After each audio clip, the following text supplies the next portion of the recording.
I'm here with Gavin and myself, Winston, and we're here to present Kamil. Kamil Ravin is a personal development coach in the UK. And we're going to ask him a little bit about what he does. He's got the Ascension podcast, and he's going to tell us a little bit about that today. So Kamil, welcome to the Big Thought. Thanks so much for having me, guys. I really appreciate it. No problem. So we know each other. You've interviewed both myself and Gavin a little while ago. So now the tables are turned. We're going to ask a little bit about what you do and how you got into coaching, where you've come from, and how it's going for you. So tell us a little bit about yourself. What's actually interesting is when I spoke to the both of you, I didn't actually know you both knew each other. I only found that out later on. It was quite interesting that happened. But so I initially used to work in the legal field, and I worked there for about a year, and I thought I was going to work towards becoming a lawyer. That was the path I was going down at that time. Yeah. But during that process, I started to look into personal development. I started to have a spiritual path too, and I started to learn more about us, our minds, this world, this reality, all of that. And I started to just work on improving myself. Okay. And along that point, I started to question whether the path I was following was something I actually wanted, or whether it was something I thought I should want, something that I thought was something I was meant to do rather than what I wanted to do. And it got to a point when I realized, this isn't really what I want. And at that point, I started to feel quite lost because I wasn't sure then where to go from here. Because all of a sudden, I'm just in limbo, not really knowing where to go, what to do. Although I always felt like I had to have some kind of purpose or thing to do here. I just hadn't found it yet. And it's weird how things kind of happen with the slightest chance or opportunity. I don't really think it's chance, but it just kind of happened that way. I ended up meeting up with someone who I hadn't seen for a while, and she told me that she went to this talk on coaching. Okay. And I hadn't really looked into coaching before. I heard it here and there, but it never really clicked in my head. So I just, as an open-minded person, I just went to the talk, just check it out, see what it was about. And when I went to that talk, it all just made sense to me in terms of the impact I wanted to have, the lifestyle I wanted to have, what I wanted to do with the work I do, how I affect people, how I, just how I work. It all made sense. And there was that kind of intuitive feeling that came up for me where I thought I need to just take that leap of faith. Because I was still working full time when I went to that talk. So I signed up for the course. I did it. I left my full-time job and I just went straight into going full-time as in my coaching business. And since then, everything has kind of made sense and everything's now like aligned with what I'm doing and where I'm headed. So I'm just on that journey. Okay, it's been interesting watching you progress. I remember we first, a couple of months ago we first met, and I've been watching your page and seeing how your content is developing and becoming more organized, and you seem like you're much more confident and comfortable with it. I was wondering, have you had any challenges along the way since you've been in this business? Oh yeah, for sure. When I first started, it was my first time being an entrepreneur. Never had any experience in business, never had to have that kind of lifestyle and mindset towards it. So when I first started, I felt all this pressure. There was a lot of pressure in terms of this need to move forward, this need to do more, this need to like achieve something. And that pressure could become quite overwhelming at times because I felt like I was just so far away from where I wanted to be. Yeah. And along this process, I also hired my own coach to accelerate my development. And through doing that, I started to learn more about that pressure and how it was simply just a manifestation of my thinking. It wasn't really real. And there was no rush. There was no need to feel like I needed to be somewhere I'm not. There was no there was no set timeline. It was all just a manifestation of my own thinking. And that really helped to kind of alleviate that pressure and realize it's more about that journey rather than trying to chase something that's never really going to come. Okay. Also keeping the consistency, because as an entrepreneur, you are your own boss, but at the same time, you're also your own employee. So you have to kind of remember to acknowledge that, because yes, you have the freedom, but you've also got to keep yourself in check, and you can't just maintain, you can't just become inconsistent with things, because that then brings down the results that you're looking for. So having to maintain that consistency, but in a way that allows your energy levels to be at an optimum point, because you're just going to burn out.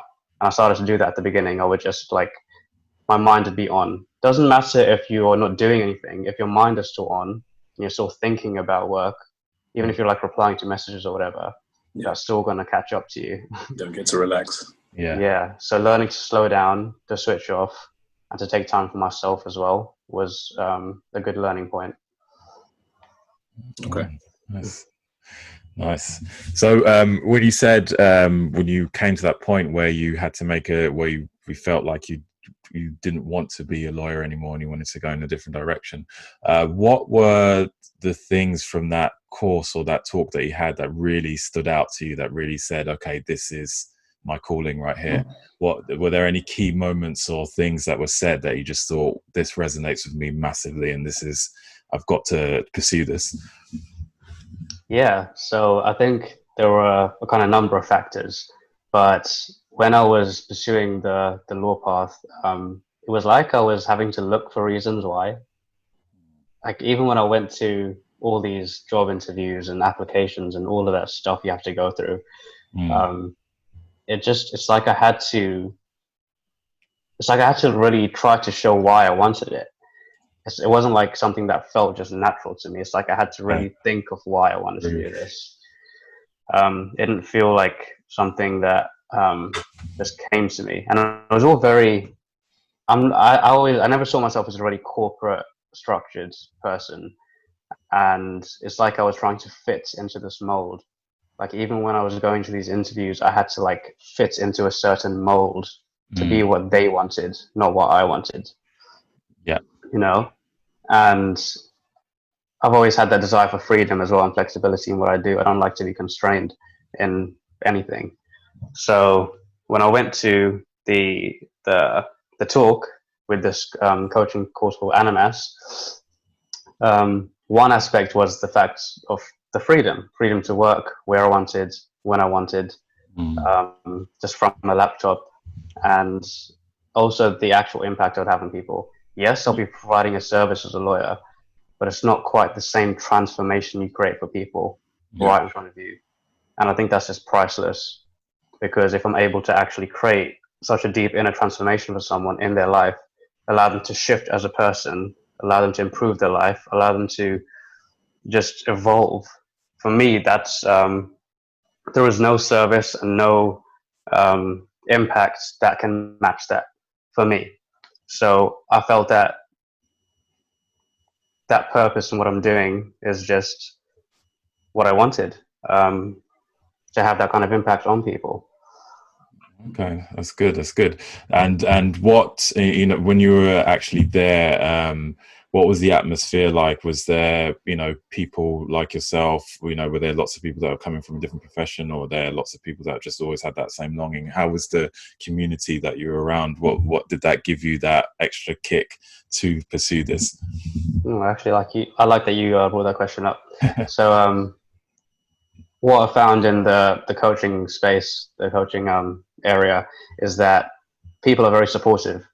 People love to bring each other up. There's not that feeling of competition and jealousy or whatever. It's a very supportive space, and people are really looking to better themselves and everyone around them, and they all have that, just that desire to actually help.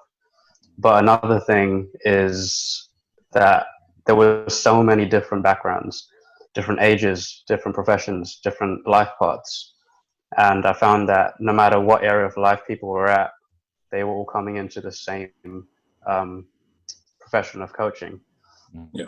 Although I did notice that when I came into it, I was pretty much one of the youngest ones. Okay, so you're enlightened at an early age. So at the start, that was I had some limiting beliefs around that. The fact that I was a young coach, because I thought that actually meant I was less qualified to do it or something like that. I didn't have enough knowledge about coaching to realize that wasn't the case. Yeah. Because there's a lot of confusion about having to, be in a corporate profession for 20 years or something before you then become a coach or whatever, But I soon learned that that's not how it works. Yeah, it's that sense of having to earn your right to be able to do something. Whereas if you've got it, you've got it. You shouldn't have to delay your progress just because someone else puts that standard on you. Yeah, it was really good that you were able to come to that point so early. So now moving forward, now that you are officially practicing, what challenges have you come across with that? It's like starting from initially getting yourself out there, the whole sort of marketing, branding of yourself, to the actual nuts and bolts of actually helping people. What's that process like? Yeah, so at the start, I had obviously no idea how to go about it because I heard all these different things. You could do a website, you could do advertising, marketing, you could create an email list, you could do your business cards, go to networking events, all of that. But obviously, when I first started the course, lockdown hit, just like that. Yeah. But I was planning to work online anyway, so it didn't really affect me too much. But there were all these different methods of trying to grow a business, and I was trying to work out which would be the right one for me. And through finding the right coach for myself, both business and personally, I was able to find a way that works. So there's this book called The Prosperous Coach, written by these two authors, Richard Litvin and Steve Chandler. And they are both like super coaches who have got vast experience in this game. And it's mostly based around service, providing value to people before they've even paid you anything. Yeah. So it's about relationships. Coaching as a profession is pretty much more than any other is based around relationships you have with people. The supply is in most businesses, but coaching especially because it's a very intimate connection you have with someone. Yeah. So because it's based around relationships, it's about building that and fostering that and nurturing that and providing value to someone straight off the bat, not waiting to be paid, not waiting for anything, but just serving. So the way I would go about it is I just use social media mainly for it through Instagram, but I network with certain people, create conversations, essentially serve them before we even go around to a call, providing value to them, whether that's through coaching them in the messenger or providing resources, stuff like that. And the important thing is qualification, because I'm not here to just work with anyone and everyone. I want to make sure the people I work with is right for them and right for me, because that's what's going to really help that relationship, So before we even get to a call, I'll know whether this is someone that is looking to better themselves, looking to improve, level up, is coachable, because it's not an easy thing to be coached. It's a difficult process because you have to face a lot of aspects of yourself that you may not have faced before. So all of these things are an important process of qualification. And once we get around to a call, I just serve with no expectations. I'm not looking for anything in return. I just try to shift their life in that one conversation. And once that needle is moved already, if they want another one, cool, we can have another conversation. And if we have that second conversation, maybe they want to do this on a long-term basis. And then we can talk about how we could actually work together. So I'm wondering, Kamil, do you have like a strategy that you approach clients with, or do you change the way you work with different types of people? Well, I don't have like a set rule book, but there is a process of essentially connecting with someone, building a relationship, making an invitation to have a conversation with you, serving them in that conversation. And then if it comes around to it, then going around to having a proposal with that person if this is something that they want to invest in. Yeah, it's really interesting that you brought up that the term if they qualify, because lots of people get it confused between coaching and therapy, and they're two different things and different approaches. From my understanding, when you were doing coaching, it's more to do with people that are looking for change and need that sort of help or guidance through someone who experienced to get them to somewhere else. Whereas therapy is people that are not particularly capable of making that change or need that extra help to get them through maybe a mental illness or something that a bit more severe. And it's very important, like you said, to make sure that they're in the right position, because as a coach, you're giving a lot of yourself as well and in your energy, and you need to make sure that they're willing to make the changes that they claim they want and meet you halfway, so that you can both as a team work towards making something better, and your job isn't to convince them that they need to make a change. That's not the role of a coach. So bearing that in mind, have you come across situations like this, and how have you dealt with it? In terms of finding people that aren't actually... Yeah, or some people come to you thinking that you're going to wave a magic wand, and all of a sudden they're not going to be addicted to this, that, and the other, and all their mental illnesses is just going to simply dissipate and disappear into the ether because of your great words. Have you come across anything like that in your time, where you've had to say, actually, this is not what the dynamic is supposed to be like? Yeah, so that would happen more towards the start, because I wasn't spending as much time on qualification. Doesn't happen so much now. But yeah, at the start, I had some experiences where someone would turn up on a call and they just think I'm there to be a soundboard. So yes, listening is an important part. And if you're not a good listener as a coach, you're not going to get very far. But there's a difference between that and just sat on a call doing absolutely nothing. Yeah. So this person turned up thinking they're just going to just talk without actually getting anywhere. Yeah. And I realized they didn't really understand what this process was. So I had to then explain that to them and realize that this wasn't something they were right for. So that's one thing. And another thing is sometimes people think that you're here to essentially be more of like a psychiatrist, thinking that you're going to analyze all these things and look into their psyche and stuff like that. But that's not what it's about either. So it's about communicating really what it's about when you actually get on a call, because sometimes people don't understand what coaching is. Yeah. It's not the easiest thing to explain in words either. I always think it's better to have as an experience as opposed to a concept, because it's a very physical thing that actually happens to someone when they get coached. It's hard to put into words because it's so transformative on the inside. Yeah. How do you really describe that kind of thing in words? Yeah, I would agree. So in terms of, if we're looking at the current situation now, what with the COVID, with the Black Lives Matter movement, all of these things happening socially, there seems to be a lot of unrest, generally speaking, it's affecting everyone on a global scale. How's that affected what you're doing and how you've approached your coaching? Well, because I just work from home, hasn't had too much of an impact in terms of actually meeting people, connecting, getting onto calls. But this whole situation has affected a lot of people, whether that's personally or in business. It has had an impact.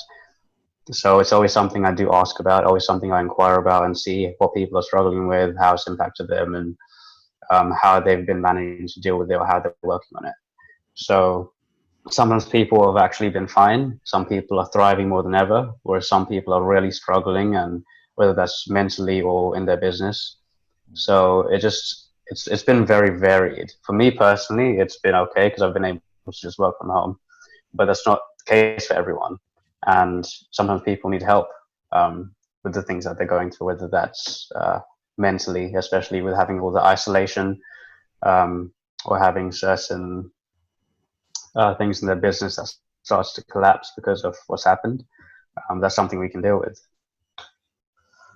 That's really good. So tell us a little bit about Kamil the person. Where are you from?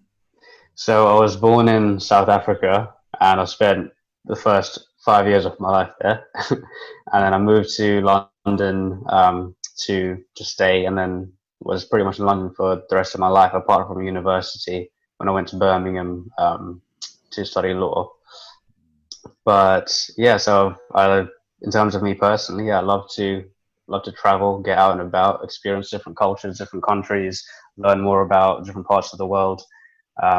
Always looking to better myself and know that there's always areas to be improved, not let the ego catch up to me. Definitely got to keep that in check.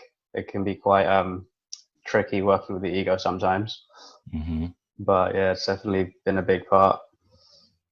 Thinking about your what's guided you in the direction where you are now, and I'll use the example of myself where I've moved to another country and I'm in Denmark, and I've noticed the way the education system pushes people in a certain direction, especially as you show that you are good at something in particular, if you're good at sport, if you're good at a particular kind of academics, everything pushes you in a direction to get very quickly to become a lawyer like you did, or to become an engineer or a psychologist or an athlete. And I'm wondering, has that affected, like you said, you went into the direction of being a lawyer, which didn't really, you could see long term that wasn't going to be the thing you wanted to do. Has there been things in your development, in your upbringing, that has pushed you to where you are now? It's weird. In hindsight, I was thinking about this recently, that there have always been certain like signs or clues that I was going to end up doing this anyway. I just hadn't really clocked it at the time. So like before I even studied law, I always had this interest in psychology, and I studied it in school. I was going to do it for A-levels, but my school didn't offer it. So the interest in psychology was there, and I always thought to myself I could potentially be a therapist. Not the same as coaching, but again, it was like a sign of actually communicating with people, helping people. So that was there. And it always lingered in my mind for a long time. I just wasn't really sure why until it kind of came to the coaching. But I've always loved to communicate with people, talk to people, help people. Even in my personal life, I find it easy to just, people tend to come to me with certain things they're going through, and I'm just there to listen and to talk about it. So it's always been kind of a natural thing for me as well. I just didn't think to actually make a career out of it. And it's interesting because I remember I've seen a few times how sometimes in entrepreneurship, just monetize what you're already doing. And I always, that's essentially what I've done, you know? Did you get support from your friends and family? Was anyone suggesting this could be a direction for you? Well, when I first suggested it, I mean, friends were very supportive, you know, follow your heart, follow what you want to do.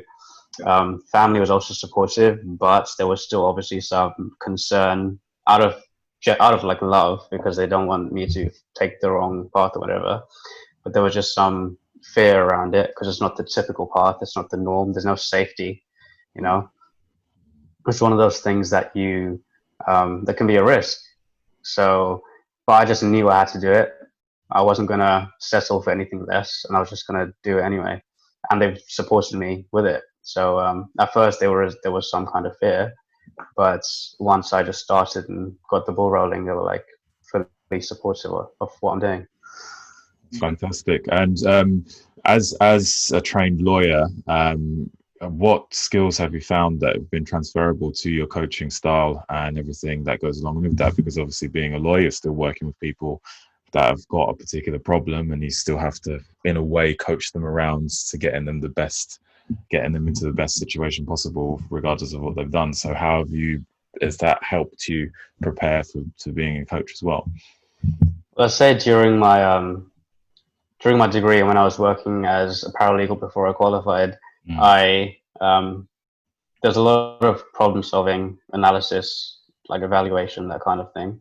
So in terms of finding solutions to things, that was something that did come in handy. So I don't regret doing the law degree and anything, because I picked up a lot of skills from it and a lot of learnings from university in general. But yeah, it's definitely been something that has aided me in how I show up as a coach, for sure. That's great. And looking back at a younger version of yourself and all of the things that you've done, how would you coach yourself now if you was looking back? Because obviously there's been a massive transformation, and you finding yourself as a young person. How would you advise yourself to get to where you are now, having like a pretty much a shorter path as opposed to going around? The thing is, I don't think I would want to take a shorter path. Yeah. Because that person needed to go through all of that to get to it. So if I came to this when I was 18, I would not be the coach I am right now. Yeah. So I would honestly not actually change the path I've taken, because I don't regret anything I've done. I've taken everything from all my experiences, because they've all happened for me, not to me. And I mean, I guess the only thing that will come up is essentially certain limiting beliefs I might have been carrying around. But again, that I had to go through that process to uncover those, to become aware of them, and to work through them. Yeah, that's fantastic because that's very true that you need all the experiences that you do have contribute to where you are and your progress and your growth. And, taking a shortcut isn't necessarily the thing that's going to be most beneficial for you. Yeah, that's really good. Really good. So, Kamil, tell us a little about the podcast. How does that tie into everything that you're doing? Yeah, so I initially got the idea of the podcast. I've always wanted to do one, just in terms of having to sharing my journey, right? Because I'm on this journey of personal development. It's not going to end. I'm always investing into myself, improving it, investing into my own growth, and then bringing that to others. So the podcast was a good way to actually create a platform to share that too, share some of my journey as well as other people. When I was initially going to start it, I did have some fear around it because it was a new thing. It was something that was going to put me out there. And again, I realized it was just my own thinking. It wasn't real. So once I just took that step, took the leap of faith, I realized, oh, was that it? Cool. So I did the podcast, and I've just been consistent with it every week, either sharing something that I've learned, just doing the podcast on my own, or I'll have some guests on, and it's all based around personal development, a bit of spirituality, and basically just creating the life we want. And it's a great way to create relationships with people through social media, and provide that value and service and providing anyway. That's really cool. So where in terms of say what's been happening in your life recently, what's the most sort of profound thing that you've come across now? What's the message that's sort of resonating within you at the moment? To be honest, I think some of the biggest shifts I've had recently have come more on a personal level, because there's the business side of things, which is I'm always going to have that growth, but then personally I've had some breakthroughs. So one of the hardest experiences I actually went through was losing my father at the age of 13. And I spent a long time going through all the stages of grief people talk about, holding on to it. Time doesn't really heal those kinds of things. People just say it does. It becomes easy to live with, but I always knew I didn't want to just live with it. I never wanted to be someone that said some wounds never heal, all of that. But I came to a stage of empowerment from that experience, and to a stage of actually being grateful for it. But I realized there's a difference between empowerment and peace. Peace is one step after empowerment, and I hadn't really reached that step. And that was kind of the moment when I was like, okay, maybe I'm not actually fully at peace with this, even though I feel so empowered by it, so strengthened by it, grateful, even happy for it. But I realized that one kind of shift that happened recently was I perceived myself to essentially lose that love that came from my father when he passed. I thought that was something that was gone, something that was lost because it wasn't there anymore. But I realized that even if we perceive it from a parent, a partner, a lover, a sibling, whatever, we perceive love to come from someone. But I realized that when we do that, we're actually creating that feeling of love through our own thinking in that moment. So it's not actually coming from them. We are generating it ourselves through our own thinking and feeling. We're just perceiving it to be coming from something that's external. So when I thought I lost that when my father passed away, I never lost it because I created it, which means that love I thought was lost was actually with me and can be accessed at any point. And then that was quite a big shift. Yeah, that's very true. Yeah, I believe a lot of people can resonate with that. It's really great that you came across that. So it seems as though, and you've mentioned before, that spirituality plays a big part in your coaching style as well. Where do they kind of intersect with you? Because obviously coaching can be quite scientific, and obviously spirituality is on the other side of the spectrum. So how do you combine both of those things to come up with your unique style? To be honest, I always feel like personal development and spirituality are quite interwoven. Mm-hmm. And from what I've seen in coaching, pretty much the majority of coaches I know are actually very spiritual too. Mm-hmm. It's interesting how that why that is. Yeah. But yeah, it's I say I incorporate. I wouldn't necessarily. If someone, for example, is on a call with me and they're not a very spiritual person, I'm not just going to start talking about all these aspects of spirituality because it's not going to serve them. I'm going to do what serves them. But I don't get all scientific when I'm coaching someone. It's a very kind of straightforward process. It's not something where I'm taking a bunch of things from textbooks and saying, this is how this works, this is how that works. Because it's not really going to help people if I'm just telling them something from a book, you know? So the most basic way to actually just coach someone is to be present with them, not have any expectations of an outcome, and ask curious questions, facilitate breakthroughs, tell stories. But when I say tell stories, I mean tell stories that can create some kind of insight that could be related to what they're going through, you know? So essentially telling stories, asking basic questions, listening, and just being very present. Because following your intuition with your questioning can be a lot more powerful than waiting to speak and waiting to think, I'm going to ask this next, I'm going to ask that next, I'm going to think of this concept and try and apply it to them. Because no, you're not going to have powerful coaching that way. Do you find you have to use like personal experiences to help clients to understand, like you just told the story about your father and what you went through there? I can imagine for some clients, it would be really nice to have that, know that you have that experience. There's that empathy because you've experienced something that maybe they haven't been able to explain to other people. Do you find that useful? The thing is, with the storytelling, it can be personal stories. It can be something you've read. It can be something from someone else. So with the personal side, it can be great because no one can offer what you can. So when people say, oh, there are so many other coaches out there, like, who am I?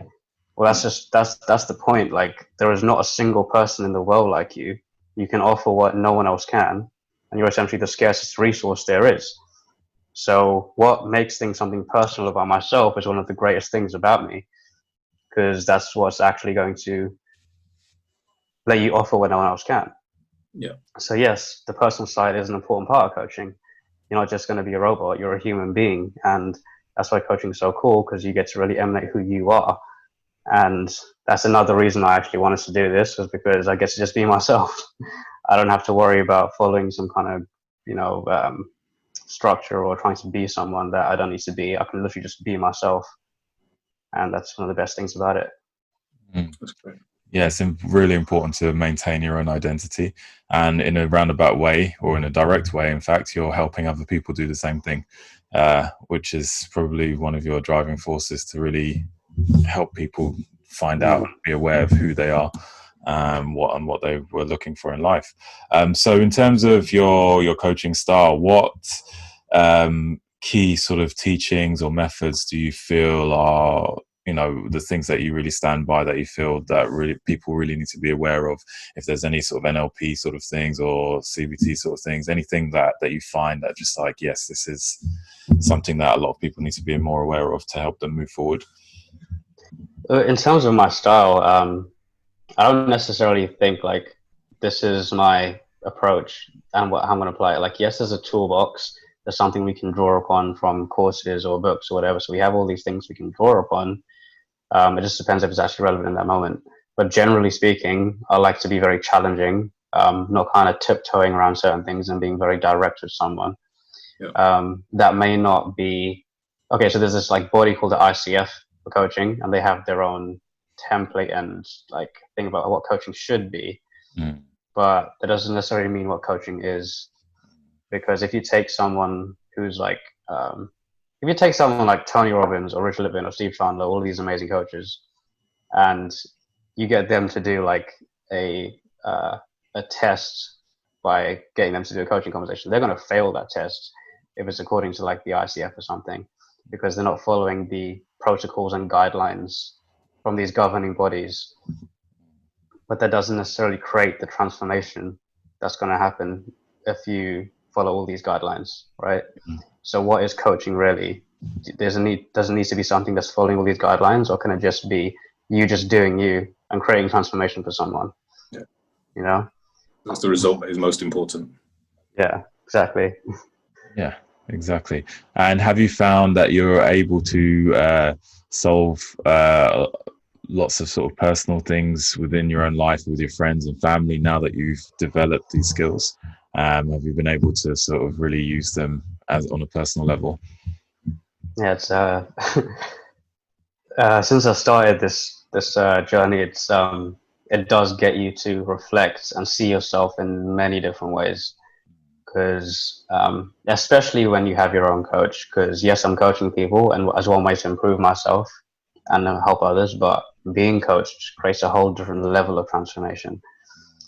It's walking your talk, you know, and through doing that, I have been able to see parts of myself I didn't see before, unroot things I hadn't seen, become aware of things, because it's easy to walk around thinking you know yourself, and then all of a sudden you have an insight and you're like, holy shit, I didn't know that. Yeah. So it's it's created a lot of reflection, a lot of insight, a lot of breakthroughs, and I'm still on that journey of growth, and there's still plenty more for me to improve on. Like, that's the whole point. But in terms of, say, friends and family and stuff, as you said, I do try to take off the coaching hat, you know, because I don't want to just have it on all the time. It can be exhausting if you're just doing that all the time. So yeah, I mean, I can be there for my friends and family, but I don't necessarily want to say that I'm just going to be coaching them all the time, because I just want to have that separation, you know, between your work and then your personal life too. Yes, my work is essentially, it's more than just a job to me. It's essentially like my mission and everything. But you got to have that balance, or things can become very complicated. Yeah, very, very much so. So what do you do in your downtime? What do you do to get away from the sort of coaching lifestyle and things like that? Well, since lockdown lockdown's been here, I mean, things are opening up now, so it's changing. But usually it's you know, some reading, meditation, exercise, watch TV. I love to binge a TV show now and then, movies, all that kind of thing. Go out and about, like, for walks. But mostly I like to just go out to, like, you know, central London, restaurants, meet up with friends, that kind of thing, just the usual stuff. But traveling is a big one, and I can't wait to start doing that again, because I can feel that urge to start traveling again right now. That's really good. That's really good. So where's first on your list then to go to? Is it going to be something related to spirituality, or just a blowout holiday where you just have loads of fun? Maybe a bit of both, who knows? Yeah. But I can see Australia being on the list. I think I'm gonna go to Australia next year. I wanted to go back to South Africa because I haven't seen my family in a couple of years now. Fantastic. And apart from that, yeah, maybe just a bit more of Europe for like some short weekend trips and stuff like that. Maybe come over to to Denmark.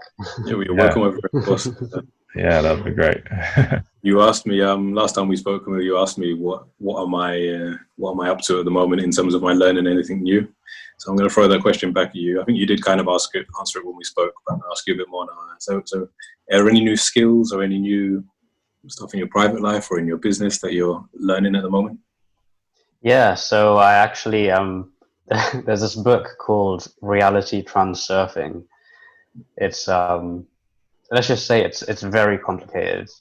I've read a lot of personal development and books on spirituality and stuff like that, but this kind of takes it to a whole different level. It's not something you can read quickly. It needs to take some serious time, and it's almost 800 pages, man. So it's like it's a fat book. But I'm slowly taking my time with it. It's essentially around shifting realities, creating realities, and this experience we're having, and how you can go about it, how you can go about navigating it. So it's definitely an interesting read I'm having right now. I definitely recommend it to anyone, but as a word of warning, it is complicated. So yeah. That's cool. That's cool. And what have you managed to pick up that you can actually use immediately? Like now, have you picked up anything in it that you just think, wow, this makes sense, and then immediately applied it? Yeah, I mean, there are, at a very basic level, without going into all these other concepts, a lot of it does essentially go into our thoughts, our outlooks, our attitudes, and how they shape our reality. But one thing that was quite noticeable is that, this is going to sound you need to read the book to understand this part, but it talks about these things called pendulums, and how it's essentially, they're basically like groups of energy that we create. So say, for example, a pendulum could be a political party, a pendulum could be an activist group, a pendulum could be some form of thing where people come together and put energy into that, and that kind of fuels it, right? And it could even be something as basic as just a relationship or a relationship pattern. But pendulums can either be constructive or destructive. And we are essentially always under the influence of pendulums. You can't escape it, but you can essentially navigate whether you want to be under a constructive one or a destructive one. And it kind of got me more mindful of how in these societies we have, there are groups that always try to create separation from each other. Countries, parties, religions, all of these things are created to divide, taking us away from unity. But oneness and unity is essentially our actual nature. So I just become more mindful of what is trying to divide and realizing what could bring unity. Yeah, that's really cool, because I think that stuff raises an interesting sort of discussion about these sort of various illusions that do exist in society, how we create these systems that encourage disunity, but without that we won't know the glory of unity.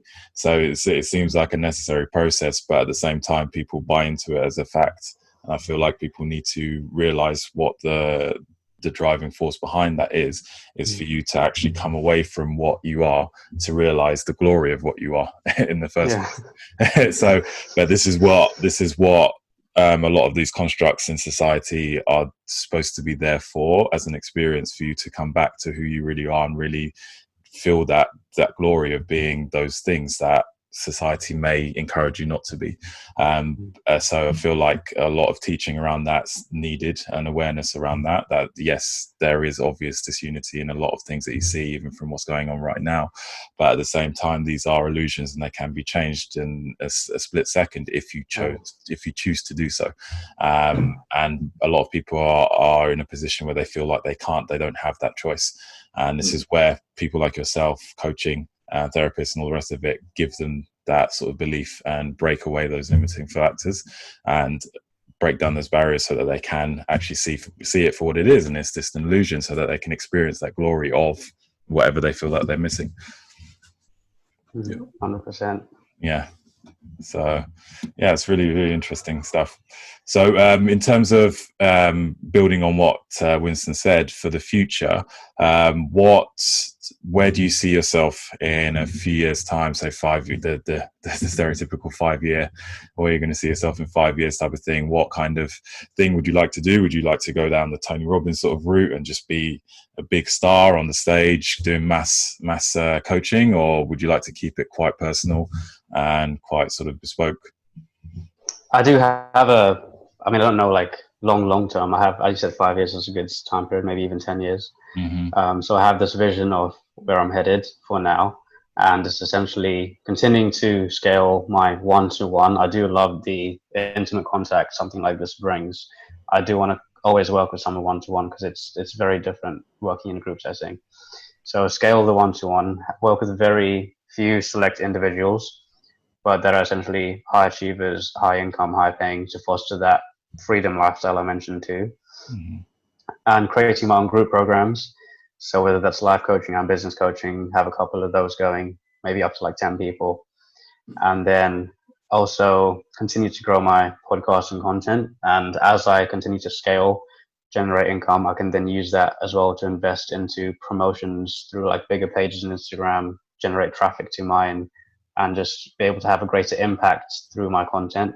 Because I'll be providing value to my business, but the important thing is to also provide free value to those who can follow me, because they're going to get something from my content too, So continue to grow the podcast and content up to like, I don't know, maybe 100K followers or something. And then at some point put out a book. So I'm going to kind of use my own personal side of it with personal development.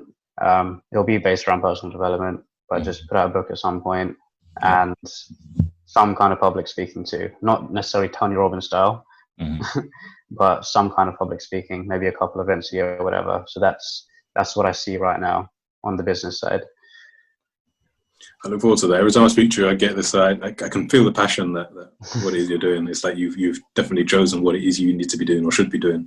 I always feel the passion in you when I speak to you. So good luck with that. That means a lot, man. I appreciate that. Yeah, that's great. Is there anything else you'd like to add? Obviously, tell us all about where we can find you, what you're doing currently, all of that type of stuff. Shameless self-promotion. So just let us know where we can find you. Yeah, so I mainly use Instagram, so you can contact me, message me on there. It's at The Ascension Coach, and on Facebook, Kamil Ravin, LinkedIn, Kamil Ravin. I have a YouTube channel where I put some podcast episodes, same again, Kamil Ravin, and the podcast is The Ascension Podcast. So those are all the main platforms I use. Great. All the links will be below if anyone wants to get in touch with Kamil or follow and see what he's doing. Great. Awesome. All right. So that's been great. Winston, take it away. So thanks everyone for joining the Big Thought podcast. This was Kamil Ravin with Gavin and Winston, and we look forward to seeing you all again soon for our next interview. See you next Monday. Take care, guys.